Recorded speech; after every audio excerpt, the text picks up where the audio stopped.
Assalamu alaikum wa rahmatullahi wa barakatuh. This is I guess you could call it a part two to the last video that I did in reference to the callers of Salafia and addressing some of the issues that we have in the community and unifying and coming together under one banner to make the entire community, make the whole situation for the collective better. Um, if you go to the YouTube channel and look at some of the comments, there were comments that said, "This makes me very sad."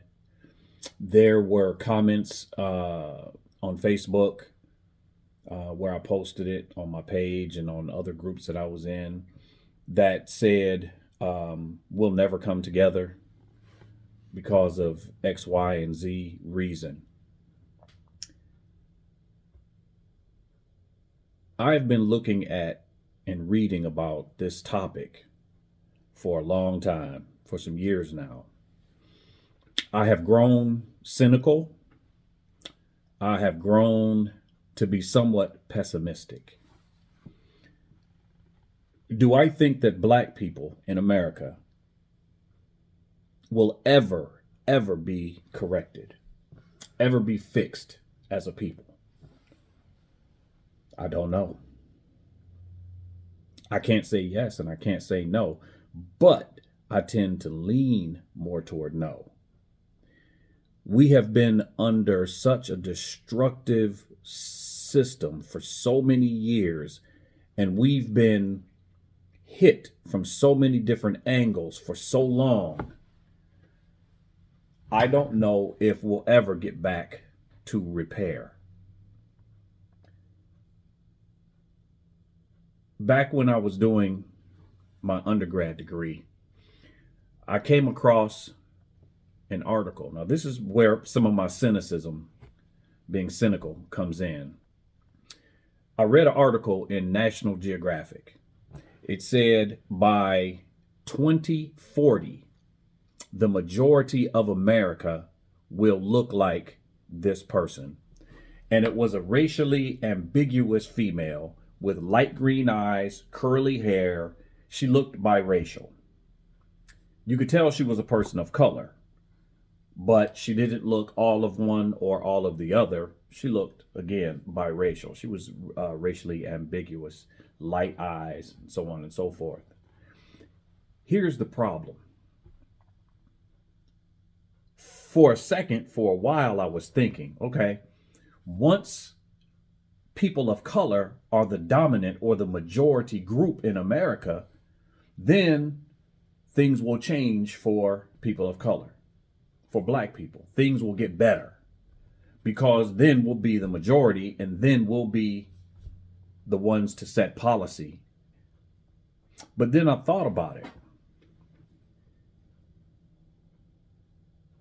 People historically have always divided along lines, be it tribal, be it nationality, be it color, be it religion, whatever the case may be. People always find a way to divide. Even if people of color become the majority, again, National Geographic said this. You can Google it. I believe it was 2040 or 2050. And on the front of the magazine is a light-skinned girl. Even if people of color become the majority, we will still find ways to divide. We'll divide along eye color, light eyes versus brown eyes. We'll divide along hair texture, long hair versus curly hair versus wavy hair. There'll be a stratum or a hierarchy. You know what I mean? So we will always divide along some kind of line. So, do I believe that we will ever be repaired? That's a tough question. I see a lot of obstacles and I see a lot of challenges ahead of us. But at the end of the day, for those of us who are Muslim, we understand that Islam is the medicine for all of this. If Islam is practiced or lived properly and understood correctly, Islam will correct all of the ills, all of the pathologies that humanity can come up with. Islam will fix all of that. Will we practice Islam properly? That's the question. Collectively, as a collective.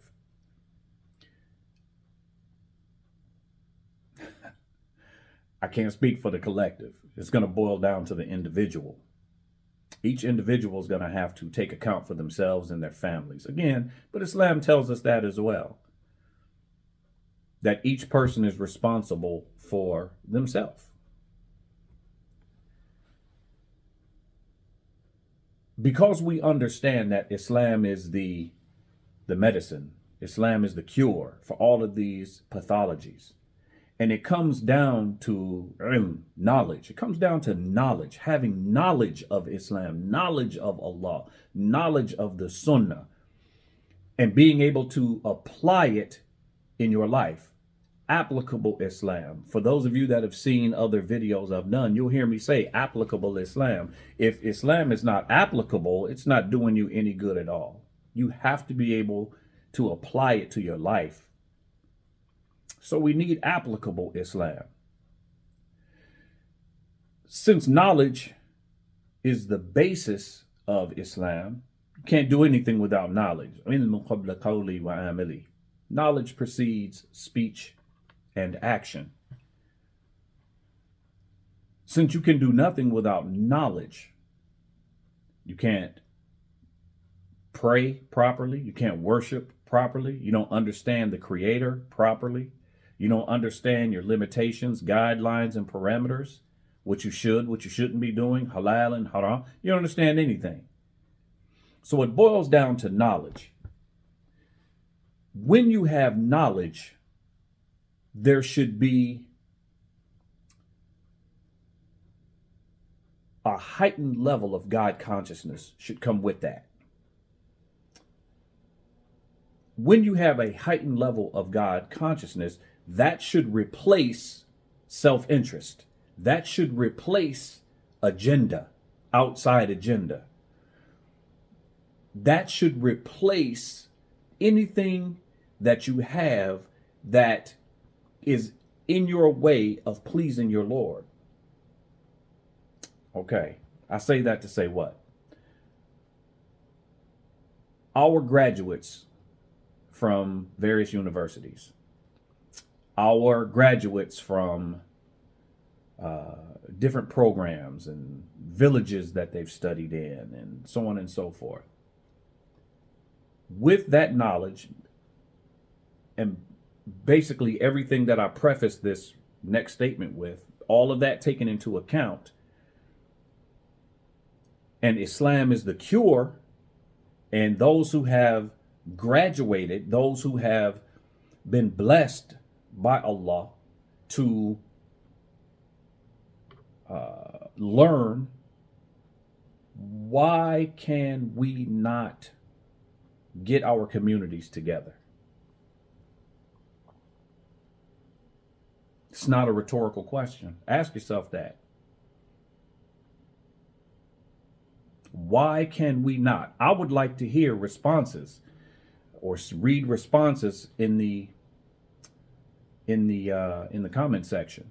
Again, Islam is the key. It's the miftah. Islam is the cure, the medicine for all of the pathologies and ills that humanity has, not just black people, but humanity, period. So for those people who have been blessed to study, what is holding you back from unifying, putting your heads together, and moving our communities forward? What is the main challenge? The knowledge is the key. you've studied, you've graduated, you've shown proficiency. Why can we not come together to make our communities what we should be? Because we understand that Islam is for all of humanity. It's not just for black people. It's not just for white people. It's not just for Arabs. It's not just for the Indo-Pacs. It's for humanity. So if we want to show humanity the beauty of Islam, it's going to not just be inward, it's going to be manifest in our communities. Our community is going to be beautiful, and people are going to want to come to that which is beautiful. But we still in the hood. We're still in the hood. Many of us. We're still in the ghettos. We're still undereducated. So how do we call people to that which is haq, is truth, but you can't see the results of it physically? You know, I look at infrastructure a lot. I talk about infrastructure a lot. We should have infrastructure. We should have schools. We should have neighborhoods, communities that are vibrant. We should have that, but we don't. If you look at many of the Salafi masajid, they're in the hood. Dilapidated buildings, small buildings, houses, makeshift masjid. Why do we have such a hard time? Now, the answers to these questions are very complex. We didn't get into the position that we're in overnight. So we're not going to get out of this situation overnight. It's going to take generations. I want to read something to you real quick. The African American demographic has the most unique history of any other minority demographic in America. Africans were taken as slaves to America. Many of the slaves taken as captives were Muslim. The Muslims were stripped of their religion, name, lineage, and language and identity. From the moment they landed in America, Africans were subjected to a level of oppression and brutality that had not been seen anywhere else in the annals of history. The Africans who were originally Muslim were forced into Christianity. Alhamdulillah, religious reversion to Islam arose as African Americans became more educated about their history. According to the Pew Research Group, this is 2011, the general African American population constitutes the largest indigenous population of Muslims in America, approximately 40%.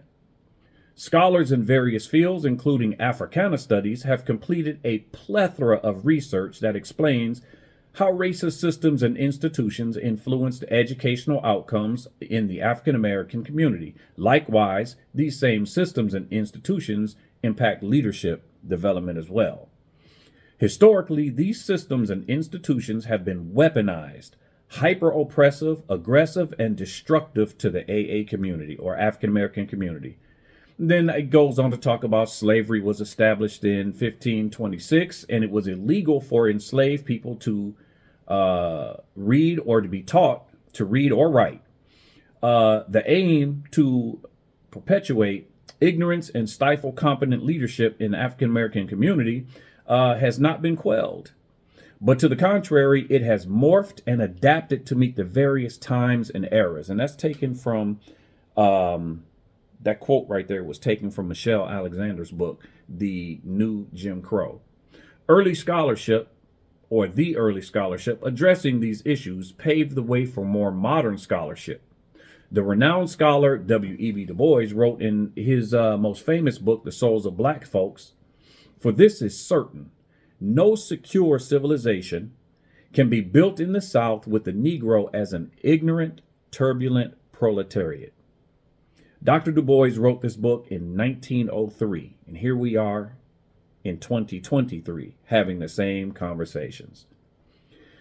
The mission of combating the systems and institutions that maintain the ignorance of Black Americans has been around for a long time, from the late 1800s to the current times. That I just read to you is the beginning of a concept paper that I'm writing for my dissertation. It's raw. It hasn't been revised. It hasn't been edited. I just read it to you raw, just as it's written. So excuse any mistakes or anything that needs to be corrected. It'll be gone over. But this is what I'm focusing on. This is what I'm focusing on. The pathologies that affect the African American community affect the Muslim community. 40% of the indigenous Muslims in America are black. 40% of the indigenous Muslim population from America or in America comes from the African American community. When we take the Shahadatain, and become Muslim, a lightning bolt doesn't come down from the sky and we become a totally different person. You know, like Shazam, whoever, he says the word and he becomes a different person. We're the same person. We have the same history. We have the same emotional issues. We have the same mental issues. We have the same shared collective understanding. Because we become Muslim, that stuff doesn't magically go away. But what does happen is now we have the tools to rectify our situation. Again, I go back to the leadership. What is stopping you from unifying? See, we can do videos every day. We can do videos every day. We can have classes every week and put them on video and put them on Facebook and put them on YouTube and Instagram. And that's great, I guess, maybe for your small community. But what about the rest of them? The African American community? What about the rest of the Salafis as a whole? Regardless of color. What about the Salafis? What about them? What about the rest of the Muslims in America? Who's leading them? Are they upon what's correct? So if we have what we believe to be haq, I'm talking to the Salafis. If we have it, and we do, why can we not come together and make it shake and build infrastructure and build beautiful communities and build what we need to build in order to pass on to the next generation? Because like I said, fixing these problems is not going to happen in one generation. It's going to take generations, because it didn't take one generation for us to get where we're at now. So it's not going to take us a generation or two to get out of this situation. Islam has to be established properly. Has to be established properly. Tawheed has to be understood properly, and how to implement it has to be established properly, and everything else is built from that. Islam is the asl, it's the basis for everything that we need to do to build ourselves, build our communities, and be what we should be. But we have a class here, class there, a video here, a lecture there, a conference here, a conference there. But in reality, as a collective, nothing ever changes.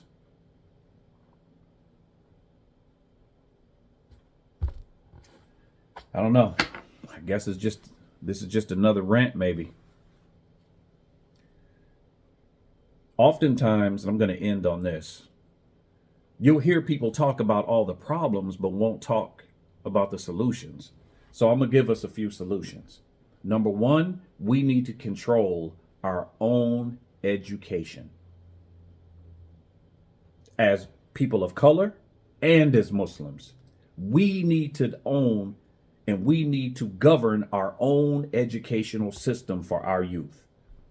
Number one. Number two, we need to control economics.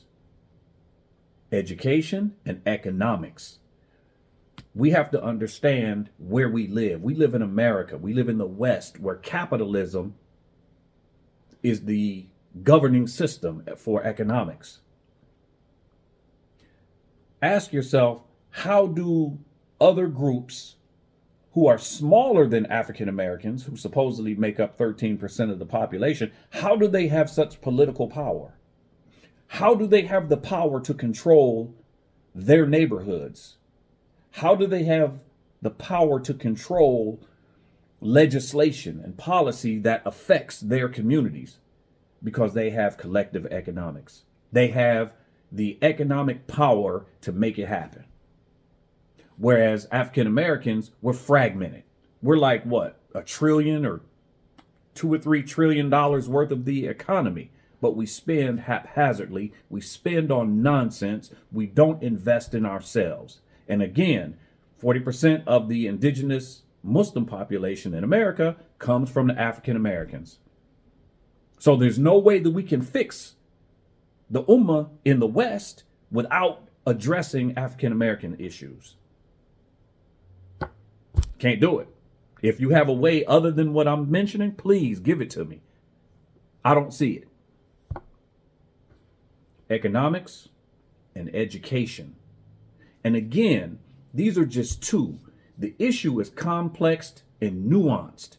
I'm not relegating it to just education and economics, but those two are huge. And when I say education, I mean secular education and I mean Islamic education. Secular education is not just university. It begins in the home all the way up to higher ed, as well as trade schools. Because to build a community, you need more than just doctors and lawyers and engineers and PhD holders and master's degree. You need mechanics and plumbers and architects. You need all of that stuff. So education is not just relegated to the classroom, but it also includes trades. But we need to govern it. We need to govern it. That way, how education, how training is digested can be determined by us, for us as Muslims. So when we talk about solutions, those are two solutions, two things that I think we need to focus on: education and economics. From there, we can branch out and talk about other areas of focus that we need to have. So with that, I will end. Again, I hope this was beneficial. Please comment. I really want to hear comments from people. I want to hear what you have to say. Like and subscribe. And I will talk to you all later. Assalamu alaikum wa rahmatullahi wa barakatuh.